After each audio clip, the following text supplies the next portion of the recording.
Irmãos, a minha garganta está terrivelmente inflamada. Eu até fui comprar um sprayzinho, né, gengibre, um monte de coisa aqui. Aí assim, se falhar eu vou colocar o sprayzinho e amém, né? A culpa da fumaça aí, né, que tá a nossa cidade sendo terrivelmente acometida de fumaça. Então vamos abrir a Bíblia no Evangelho de Lucas, no capítulo 18. Lucas 18, a partir do 1.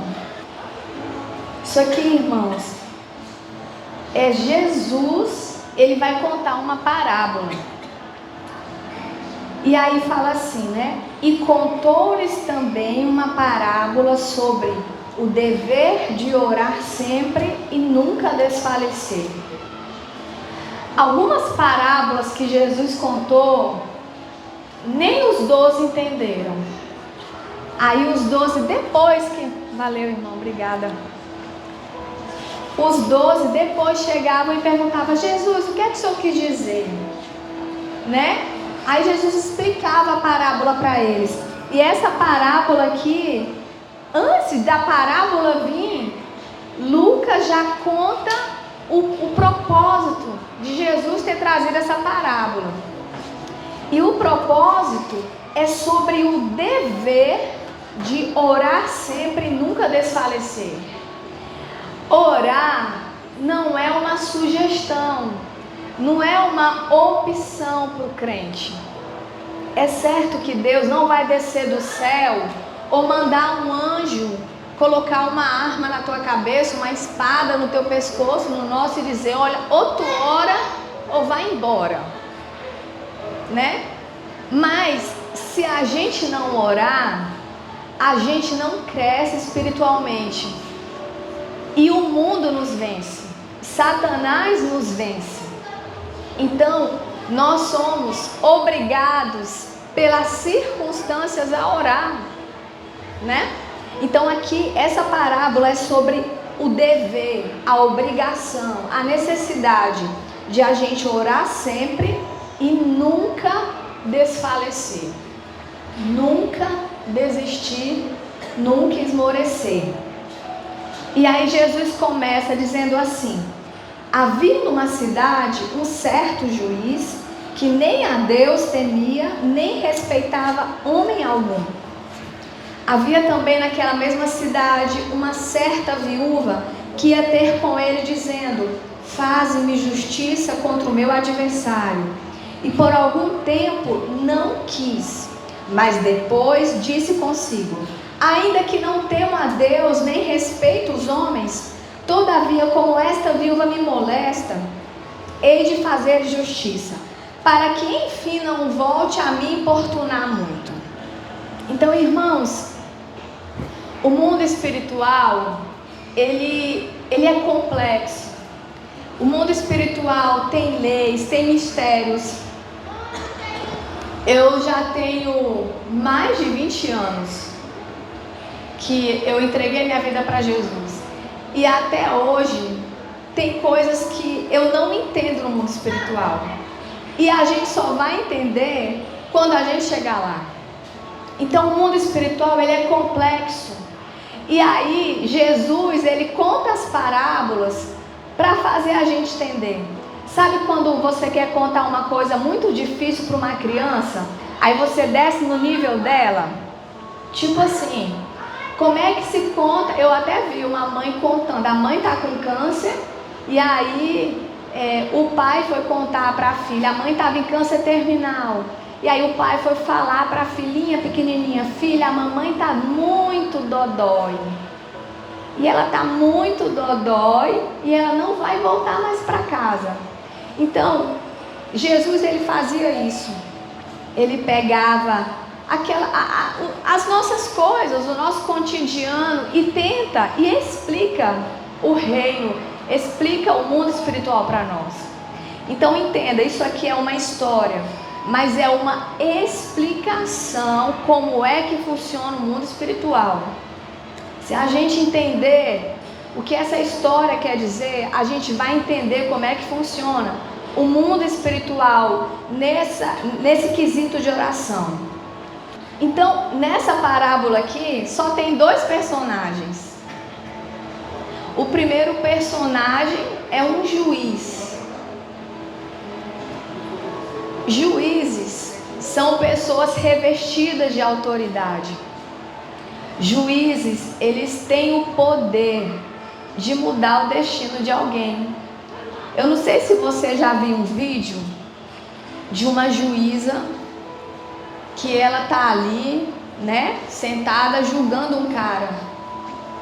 E ela olha para aquele réu e fala assim: você sabia que eu te conheço? Nós estudamos juntos. Houve uma época que eles dois estavam no mesmo nível, eram colegas de escola. E aí ela se apresenta e ele lembra dela e ele começa a chorar. Agora, naquela juíza estava o poder de determinar o destino daquele réu, mas ela precisa ser justa. Irmãos, o juiz é alguém revestido de autoridade que pode determinar uma prisão perpétua nos Estados Unidos, por exemplo. Pode determinar até uma pena de morte. E assim, esse juiz é um personagem. O outro personagem dessa parábola é uma viúva. Alguém frágil e vulnerável. E aí, eu quero que a gente entenda por que Jesus escolheu exatamente uma viúva para colocar aqui nesse personagem. Quem eram as viúvas? A gente vai ler algumas passagens para a gente entender quem eram as viúvas. Abra sua Bíblia lá em Mateus capítulo 23, 14. Diz assim: Jesus disse: ai de vós, escribas e fariseus, hipócritas, pois que devorais as casas das viúvas sobre o pretexto de prolongadas orações. Por isso sofrereis mais rigoroso juízo. Jesus chega para os líderes religiosos e fala assim: ai de vocês, porque vocês vão para a casa das viúvas e fazem aquela oração, aquela vigília. Chegam lá de manhã e ficam orando até meio-dia para almoçar a comida da viúva, o almoço da viúva. Gente, e Jesus pega e fala assim: no dia do juízo, vocês serão julgados com mais severidade. Uma coisa tão pequena. Jesus observar isso, Deus observar que um líder religioso ficava de propósito na casa de uma viúva só para almoçar a comida dela, ou pegar o lanche ou comer o pão. Gente, isso é tão pequeno, mas Deus viu e Deus falou: no dia do juízo eu vou te julgar com mais severidade. É um ponto. Olha uma segunda passagem, lá em Êxodo 22, olha o que é que Deus fala sobre a viúva. Êxodo 22, diz assim: Deus orientando o povo de Israel: a nenhuma viúva nem órfão afligireis. Se de alguma maneira os afligirdes e eles clamarem a mim, eu certamente ouvirei o seu clamor, e a minha ira se acenderá, e vos matarei a espadas, e as vossas mulheres ficarão viúvas, e os vossos filhos órfãos. Irmãos, Deus pega e fala assim: olha, se você afligir um órfão ou uma viúva, e eles clamarem a mim, eu certamente ouvirei, e a minha ira será tão grande que eu vou matar vocês a espadas. Gente, a viúva estava no coração de Deus de uma forma assim impressionante. Se uma viúva ou um órfão clamar a mim, a minha ira se acenderá e eu vingarei. Vamos agora lá para Isaías 1:23. Isaías 1:23. Os teus príncipes são rebeldes e companheiros de ladrões. Cada um deles ama os subornos e corre após os salários. Não fazem justiça aos órfãos e não chega perante eles a causa das viúvas. Então Deus pega e fala assim: olha, os príncipes de vocês são companheiros de ladrões, aceitam suborno, e a causa das viúvas não chega até eles, porque a viúva não tem como subornar eles. E Deus está irado por causa disso. E sabe qual é a resposta de Deus para esse problema? Está lá em Salmo 68, o versículo 5. Olha quem Deus se faz ser. Diz assim, que Deus é pai de órfãos e juiz de viúvas. É Deus no seu lugar santo. Irmãos, agora vamos lá para a nova aliança, para fechar esse assunto, para a gente entender sobre as viúvas. Tiago 1:27.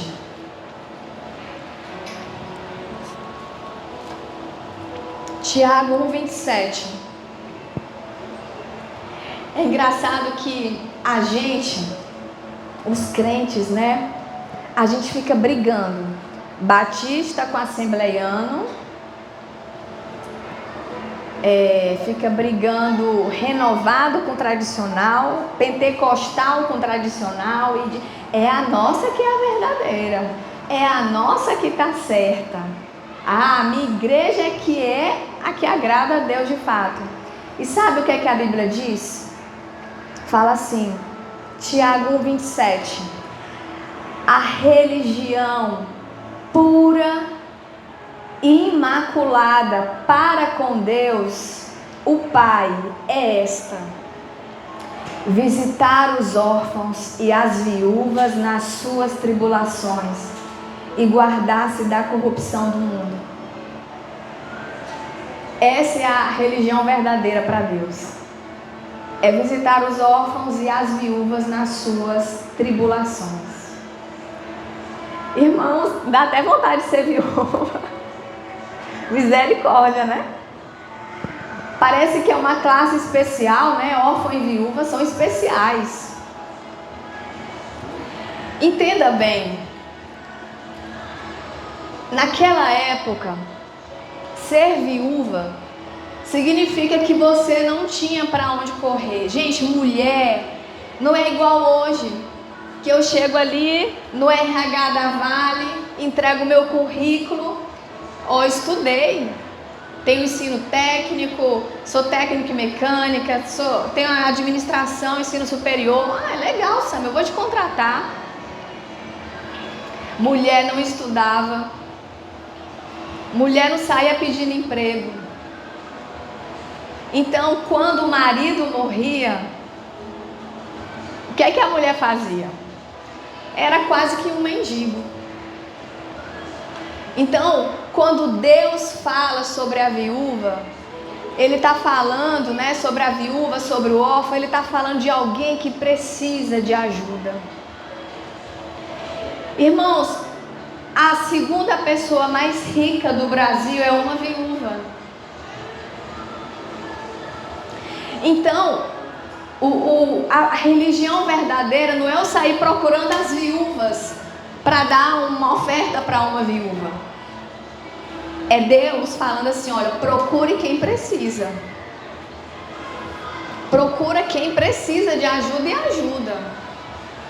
Então, Deus, Ele se compadecia de quem estava precisando. As viúvas precisavam de ajuda. E é por isso que no Velho Testamento e no Novo, o povo de Israel e a igreja é chamada ajude as viúvas, ajude o órfão. E o que Deus fala hoje na nossa geração, né, que a mulher trabalha, a mulher estuda, ajude quem precisa. Ajude um pai de família que perdeu o emprego, né? Ajuda quem está precisando. E quando Deus fala assim, pai do órfão, também tem um precisar emocional. Ajuda quem está com o coração dilacerado. Porque às vezes a pessoa tem tudo, mas precisa de uma ajuda na área emocional, né? Nas suas emoções. Então, essa pessoa tão necessitada é o personagem dessa parábola, né? Irmãos, e hoje eu posso dizer assim que cada um de nós temos momentos de ser viúva, sabe? De estar necessitado, de que a gente não sabe o que fazer. Quem aqui tem algo que está pedindo para Deus que você não tem como comprar, não tem como arrumar, você não tem como ir para a faculdade, estudar para aprender a resolver aquilo? Quem alguém tem um impossível? Eu tenho um impossível. Tem coisas que a gente não sabe o que fazer. Eu não posso comprar, não adianta eu trabalhar e economizar, que eu não posso comprar. Eu não tenho para quem eu pedir, porque é só um milagre. Então, o que Jesus está trazendo aqui é, nessas situações, coisas que você não consegue pela sua força humana fazer. É sobre isso essa parábola. É isso que ele quer nos ensinar. E aí, irmãos, vamos lá para João 16:33. Esse versículo é muito conhecido. Todo mundo já sabe de cor. João 16:33. Gente, que bom que Jesus falou isso. Eu acho que nós somos a religião assim, que ninguém chega enganado. Ninguém fica nesse reino enganado. Jesus chegou e falou assim: tenho-vos dito isso, para que em mim tenhais paz. No mundo tereis aflições, mas tende bom ânimo. Eu venci o mundo. Gente, Jesus, ele está falando aqui para os discípulos e para nós. O crente terá aflições.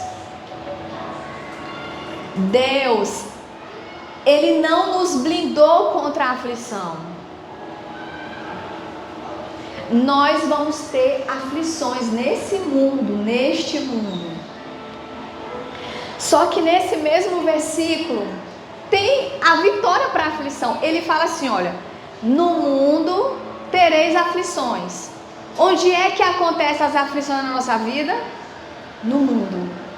Aí ele fala assim, mas eu tenho uma boa notícia para vocês. Eu tenho uma boa notícia para vocês. E que notícia é essa? Eu venci o mundo. Eu venci o teu lugar de aflição. Eu já venci o teu deserto. Eu já venci o que te aflige. E ele fala assim, olha, tenham paz em mim. Tenham paz em mim. Porque no mundo vocês não vão ter paz. No mundo é aflição. Coloca a tua paz em mim e eu vou vencer a tua aflição, porque eu já venci o mundo. Então, gente, ele fala claramente, vocês vão ter aflições nesse mundo, mas eu já venci o mundo. Então você entende que o nosso Deus, ele não impede da aflição chegar, Mas ele já disse: olha, eu já venci todas as aflições. Porque a aflição, ela nasce no mundo e eu já venci o lugar onde ela nasce. E aí, irmãos, o que é que eu faço com essa informação? Eu preciso me alegrar com isso. Porque tudo que chegar na nossa vida, nesse mundo, que bater a nossa vida, que nos baquear, a gente sabe onde a gente vai encontrar a vitória para aquilo. E tem um salmo, Salmo 34, 19, diz assim: muitas são as aflições do justo. Não é só uma, são muitas. Muitas são as aflições do justo, mas o Senhor o livra de todas. Irmãos, muitos vão ser os problemas que vai chegar na sua casa. Não estou lançando a maldição, é a palavra. Muitos são os problemas que vai chegar na sua vida, para você resolver, para mim resolver, muitos. Mas o versículo continua: mas o Senhor o livra de todas. De todas. Então, por que a gente vai se descabelar, se desesperar pelos problemas? Gente, Deus, Jesus, já venceu os nossos problemas, cada um deles. Cada um deles já está vencido. No Velho Testamento, no Novo Testamento, Jesus revela o que no Velho não tinha sido revelado. Quem é que vence o mundo e as aflições dele? Sou eu. Mas muitas pessoas se afastam de Deus quando a aflição chega. Por quê? Porque Deus não me ama mais. Quero mais não. Ser crente é muito ruim. A gente tem muito problema. Ele abandona a solução e vai se tacar no mundo, que gera os problemas para ele. E a solução é Jesus. Ao invés dele pegar e se abandonar nos pés de Jesus, se lançar nos pés de Jesus e falar: Jesus, me socorre, ele deixa o que já venceu o mundo e vai para o mundo procurar mais problema. Então, irmãos, a partir de hoje, entenda: crente passa por problemas, crente passa por muitos problemas. E tem uma coisa entre nós, né, um linguajar: crente passa por problema quando está em pecado. Não. Muitas são as aflições do pecador? Não. Muitas são as aflições do justo. Do justo. Do crente santo, do crente que ora, do crente que se consagra, do crente que vem para a igreja. Muitas são as aflições. Mas o Senhor o livra de todas. Se o crente buscar em Jesus, ele vencerá todas. Todas. Deus, ele é o juiz dessa parábola? Não. Deus não é o juiz dessa parábola. Sabe por quê? Vamos voltar lá para a parábola, Lucas 18.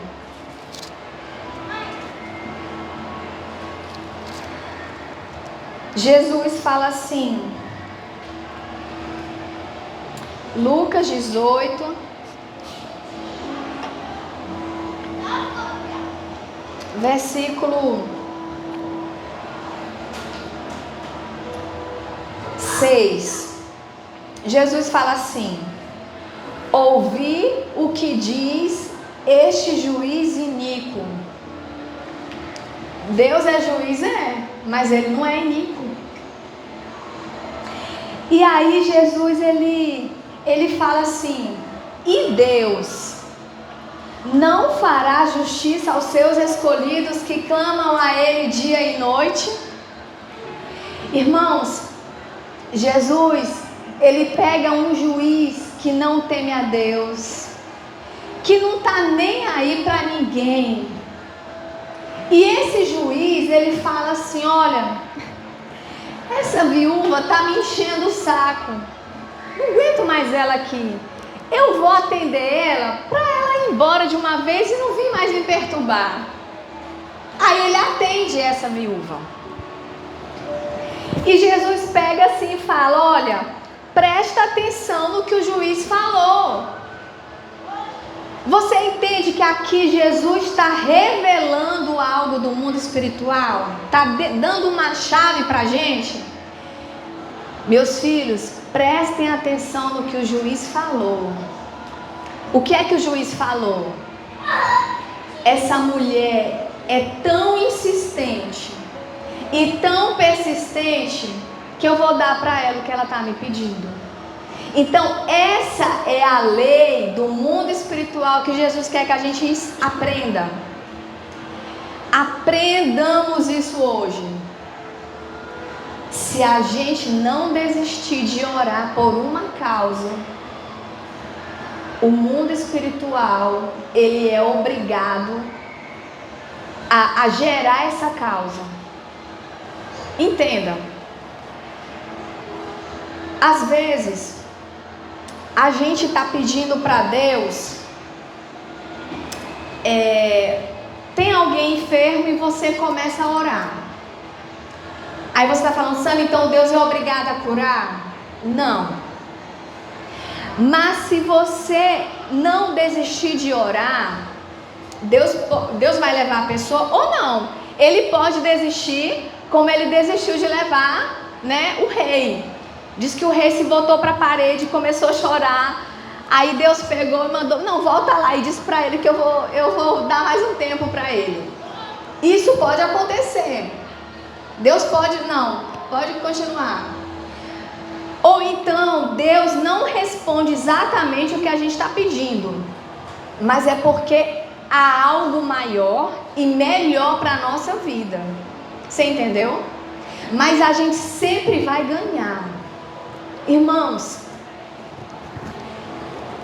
qual foi a oração mais santa que já teve nesse mundo? A de Moisés? A das viúvas?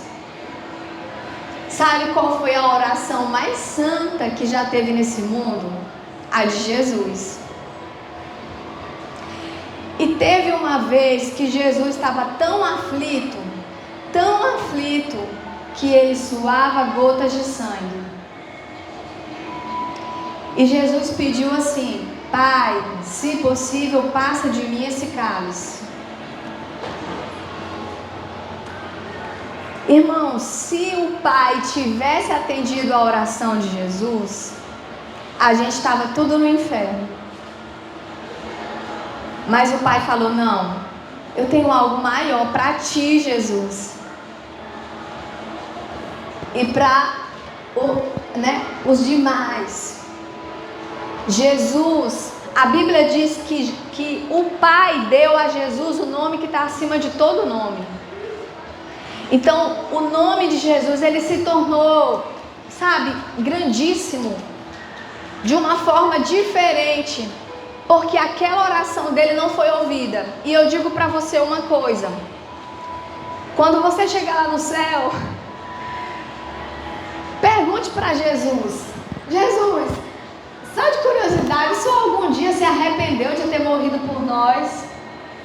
Ele vai sorrir e vai dizer: não, jamais. É muito bom estar aqui com vocês. Então, naquele dia a oração de Jesus não foi ouvida, porque Deus tinha algo maior para Jesus. Então, entenda, as nossas orações, a oração de quem não desistir será ouvida. Se aquilo for o melhor para você, Deus fará. Mas se Deus tiver algo melhor para você, Ele fará o melhor. Amém?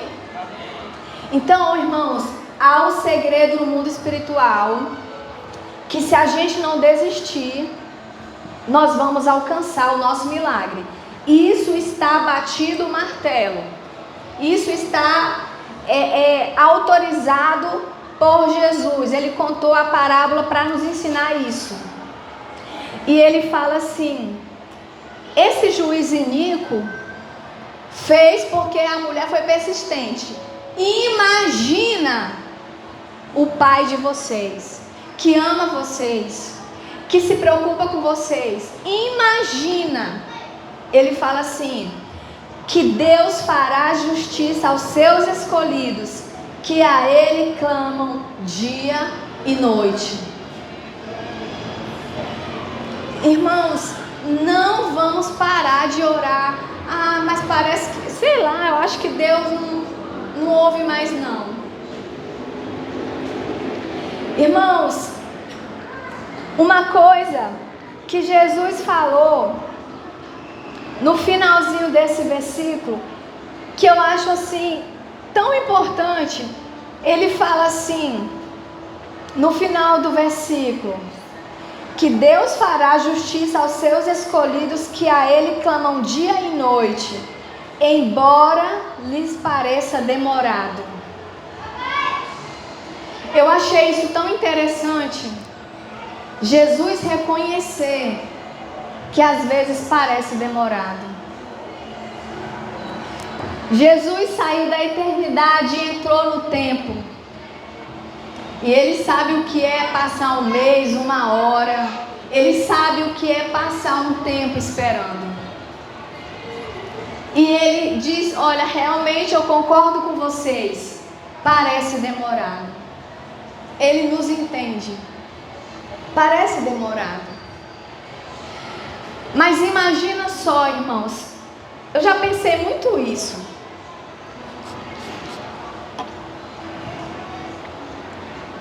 Se os crentes não tivessem problemas, imagina só se Abraão tivesse filhos desde o primeiro ano de casamento, Sara também. Qual seria a graça da história de Abraão? Abraão, pai de multidões, sim, Deus, eu tenho 75 filhos. O que é que o Senhor pode fazer por mim? Imagina a mãe de Moisés não ter problema. Ah, Faraó é nosso amigo.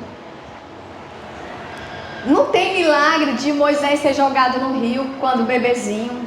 Mar Vermelho, não. Faraó deixou a gente ir. A gente é amigo de Faraó. Faraó também está adorando aqui com a gente. Josué que enfrentou o pessoal para entrar na terra prometida, não. Pessoal, não, vem Josué, mora aqui com a gente. Davi não enfrentou Golias. Irmãos, já pensou cada personagem bíblico com uma vida perfeita? Não tem graça ler a Bíblia sem os problemas. Não tem graça. Que graça teria ler uma história de alguém perfeito? Imagina se todo crente fosse rico, não adoecesse, tudo que quisesse, Deus dava-se na hora. Irmão, sabe o que é que nós seríamos? Um bando de crentes fracos, sem fé, imaturos e mimados.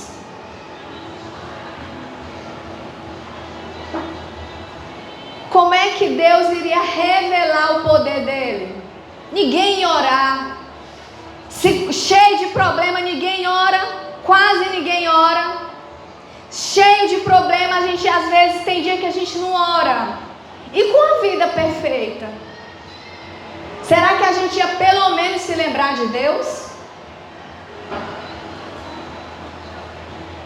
Que graça teria os anjos preparar uma festa festa para quem nem queria subir porque aqui estava muito bom. Sabe o que é que a Bíblia diz em Hebreus, capítulo 5, versículo 8? Diz assim: ainda que ele era filho, aprendeu a obediência por aquilo que padeceu. Irmãos, Jesus era filho, mas ele aprendeu a obedecer porque ele sofreu nessa terra.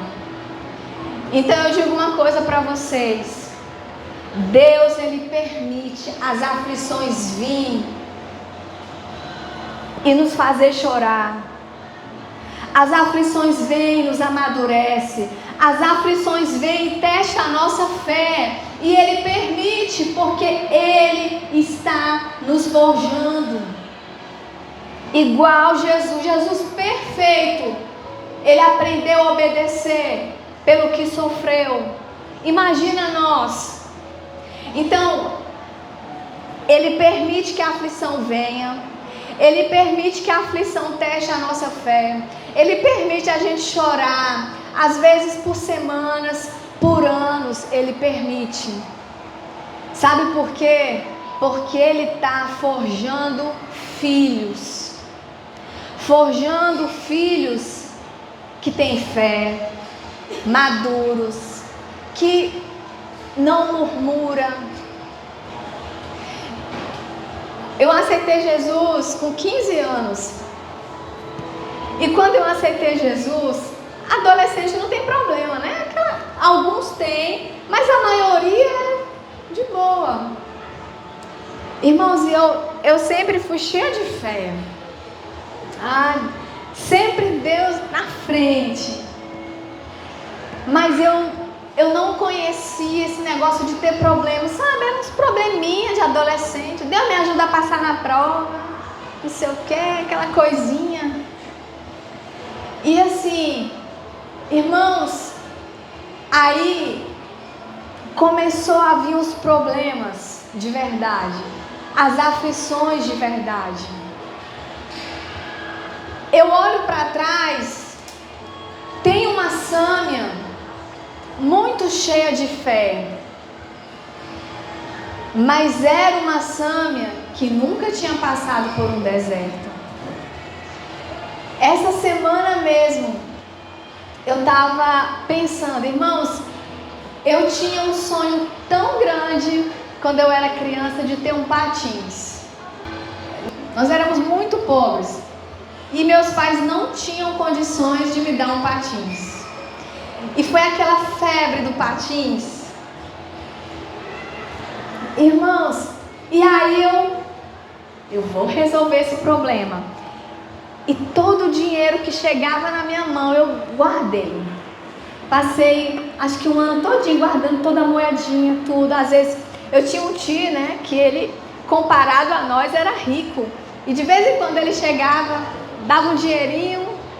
E assim, tudo eu guardava. Irmãos, se eu não me engano, eu juntei R$27. Se eu não me engano, é mais ou menos isso. E assim, eu tava ali cheia de fé. Aí chegou minhas férias. E a Sandra estudava lá em São Luís, na capital. E aí, patins era uma coisa tão chique que só tinha na capital. E eu fui cheia de fé com as minhas moedas para a capital. Sandra, compra o meu patins. Só que o patins era mais de R$27. E eu lembro até hoje, eu e a Sandra, se eu não me engano, a gente foi no Paraíba. E chegou lá, irmão, eu tava assim, sabe aquele sonho de criança? E eu lembro que acho que o cadastro da Sandra não foi aprovado, porque estudante, misericórdia, vou nem falar, ela só comia pão com maionese lá em São Luís. Irmãos, e eu voltei para casa tão frustrada, porque ela não conseguiu fazer a compra no crediário. Não tinha nome na praça para isso. Tipo assim, não tinha renda, não comprovou renda. E eu voltei para casa Irmãos, e eu lembro que eu tinha a praça assim da minha cidade e eu ficava assim na esquina olhando os filhos dos ricos andar de patins. Eu lembro até hoje, gente, assim, sabe aquela coisa, eu ficava olhando para eles. Eu não conhecia Deus. Se eu tivesse conhecido Deus naquele tempo, eu ia orar, mas eu não conhecia, tentei pela minha força. E aí, passou, em 2014, eu tive um aniversário e o Pablo me deu um patins. Ele me deu um patins.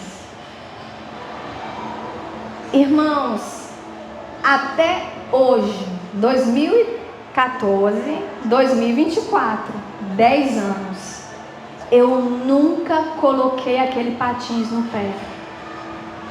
Agora não fala pra ele não. Eu nunca andei 1 centímetro com aquele patins. E nessa semana, eu nem sabia que eu ia pregar.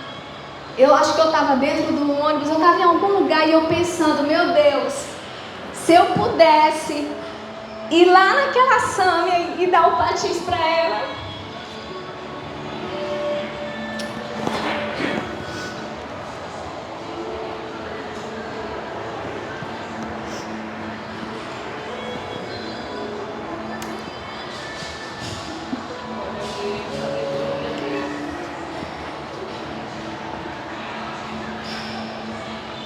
Irmãos,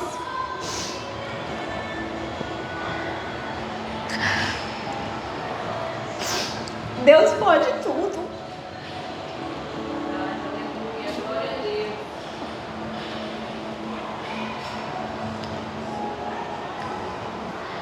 Deus pode tudo.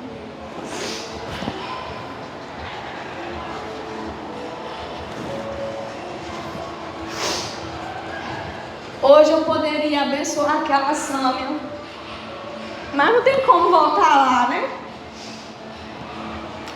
Mas hoje os nossos problemas de hoje, né? Os nossos sonhos de hoje, nós conhecemos Deus e nós conhecemos como alcançar os milagres. É Deus que já venceu esse mundo, é Deus que nos tira da aflição e é Deus que faz as coisas na nossa vida. Então, nós saímos nessa noite daqui, Jesus nos chamando, não desista de orar. Não desista. Ele vai chegar na nossa vida com o nosso milagre. Ou Ele vai te entregar um patins ou algo melhor. Ele vai te entregar o que você está pedindo, algo maior. Mas Deus não mudou. Jesus veio à terra revelar o Pai. Ele disse, prestem atenção nessa viúva. Ela não desistiu. Ela não ficou em casa chorando e murmurando e dizendo, ninguém se importa. Ela foi até o juiz e foi. Então é o que Jesus está falando. Vá ao Pai. Até quando? Até Ele fazer. Parece demorado, mas Jesus fala assim. Jesus fala, olha, eu entendo vocês. Parece demorado mesmo. Mas deixa eu falar uma coisa para vocês. Continuando aqui, Lucas 18, para finalizar. Ele fala assim: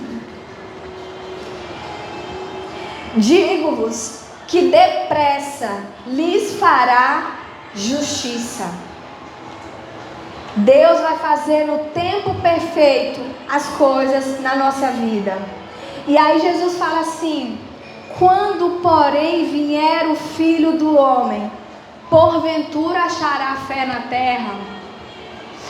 Jesus está falando assim, olha, quando o Filho do Homem vier, ou seja, na geração que for ver minha vinda, será que vai ter gente de fé? Irmãos, essa é a nossa geração. Nós estamos acostumados a receber tudo assim, ó. Apertei aqui, eu vou receber. E Jesus fala assim: naquela geração, nos últimos dias, será que vai ter gente que vai ter fé para insistir em orar? Irmãos, é a nossa geração. Jesus está perguntando: você tem fé para orar? Para orar mesmo quando está parecendo demorado? Ele pergunta para nós.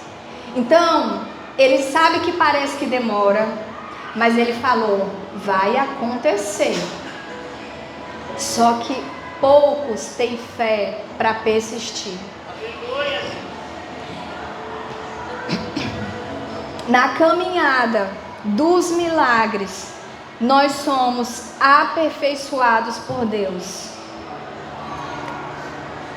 E eu quero deixar aqui um versículo em Romanos para finalizar.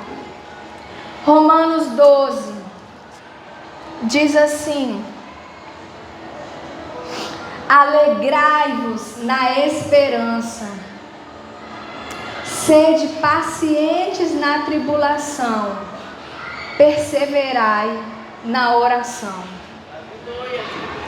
Então, irmãos, vamos percorrer o caminho do milagre. Orar é de graça. Deus nos ama e nos vê e é um justo juiz. O caminho foi aberto pelo sangue de Jesus.